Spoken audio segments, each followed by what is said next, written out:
आम्ही राज्यातील शेतकऱ्यांसाठी कर्जमाफी योजना राबविण्याचे आश्वासन दिले होते। त्याकरिता समिती गठीत केली आहे।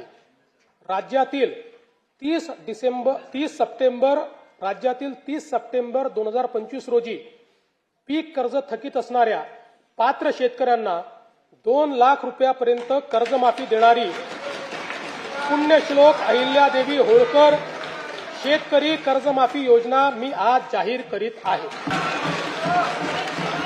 नानाभाऊ, ऐकायचं एक मिनिट।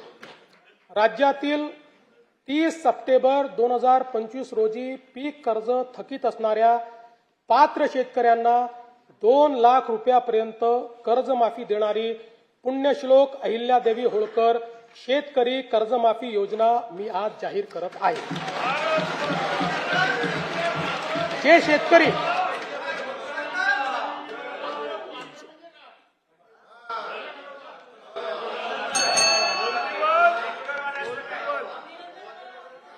तुम्ही पण जाहीर केले तर पात्रच म्हटलं होतं, पात्रच म्हणावं लागतं, अपात्राला देता येत नाही।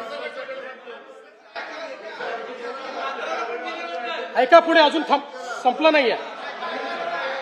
अरे अजून संपलं नाही, थांबा रे बाबा, शांत बसा, शांत बसा। जे शेतकरी कर्ज घेऊन नियमित परतफेड करतात अशा शेतकऱ्यांना प्रोत्साहन देण्याच्या हेतूने नियमित कर्ज परतफेड केलेली असल्यास अशा पात्र शेतकऱ्यांना 50,000 रुपयापर्यंत प्रोत्साहनपर लाभ देण्यात येईल।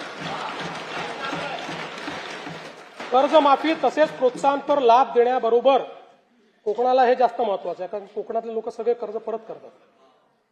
कर्जमाफी तसेच प्रोत्साहनपर लाभ देण्याबरोबरच राज्यातील बँकिंग यंत्रणा सक्षम असावी यासाठी समितीच्या शिफारसीतील निकषानुसार निर्णय घेण्यात येईल। शेतकरी वारंवार कर्जबाजारी न होता त्याला कायमस्वरूपी कर्जमुक्त करण्याचा शासनाचा संकल्प असून याबाबत समितीच्या शिफारसी अनुसार दीर्घकालीन उपाययोजना करण्यात येत आहेत।